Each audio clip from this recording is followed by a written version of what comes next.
দিনটিতে ছিল জন্মদিনের নেমন্তন্ন, সেটা ছিল পাশের বাড়িতেই। চলো যার জন্মদিন তাকে তোমাদেরকে দেখাই। এই যে এই বোনটার আজকে জন্মদিন, বোনটাকে কত সুন্দর লাগছে তাই না? এখানে কেকটা বার করা হয়েছে, এখন কেক কাটিং হবে, এর জন্যই মোমবাতিগুলো তার বৌদি সাজিয়ে দিচ্ছে।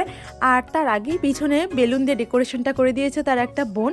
চলো এখন কেক কাটিং করা হবে, আর সবাই তোমরা এই বোনটাকে অনেক আশীর্বাদ করো যেন সে ভালো থাকে, সুস্থ থাকে, আর এইভাবেই হাসি খুশিভাবে থাকতে পারে।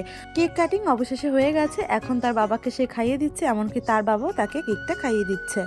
বাবা কেকটা কেমন লাগলো? তাই দারুণ লাগলো।